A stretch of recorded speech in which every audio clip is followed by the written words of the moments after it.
विद्यार्थी मित्रांनो, आज आपण पाहणार आहोत पानांची गुपित म्हणजेच प्रकाश संश्लेषणाची अद्भुत कथा. कधी विचार केलात का, झाड अन्न कुठून मिळवतं? त्यांना तर बाजार नाही, हॉटेल नाही, किचन नाही. मग ते काय खातात? दररोज सकाळ होत असते, सूर्याच्या कोवळ्या किरणांनी पानांना आलिंगन दिलं जातं. पानामध्ये असणारे क्लोरोफिल, जे हिरवे रंगद्रव्य आहे, ते चमकू लागतं. पानं त्यांच्या लहान छिद्रामधून स्टोमॅटा कार्बन डायऑक्साईड ओढू लागतात. जणू काही त्या हवेतून अदृश्य खजिना गोळा करत असतात. त्यानंतर खाली मुळं मातीमधून पाणी घेतात. हे पाणी खोडाद्वारे पानापर्यंत पोचते. आता पानामध्ये तयार होते निसर्गाची प्रयोगशाळा.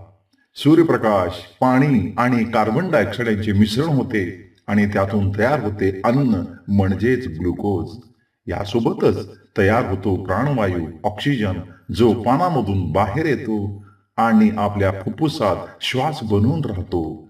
आणि याच प्रक्रियेला आपण म्हणतो प्रकाश संश्लेषण, फोटोसिंथेसिस, ज्यामध्ये झाड आपलं अन्न बनवतात. आपल्याला श्वास घेण्यासाठी प्राणवायू मिळतो, हवेतला कार्बन डायऑक्साईड कमी होतो, पर्यावरण स्वच्छ राहतं. तुम्हाला माहित आहे का मित्रांनो, जगातील सर्व अन्नाचा पाया प्रकाश संश्लेषणावरच अवलंबून असतो. म्हणूनच वनस्पतींना उत्पादक म्हणजे प्रोड्युसर म्हणतात. झाड म्हणजे आपली पृथ्वीची फुफ्फुस. जर झाड नसतील तर आपलं अस्तित्वही नसेल. हो, आहे झाडांची जादू.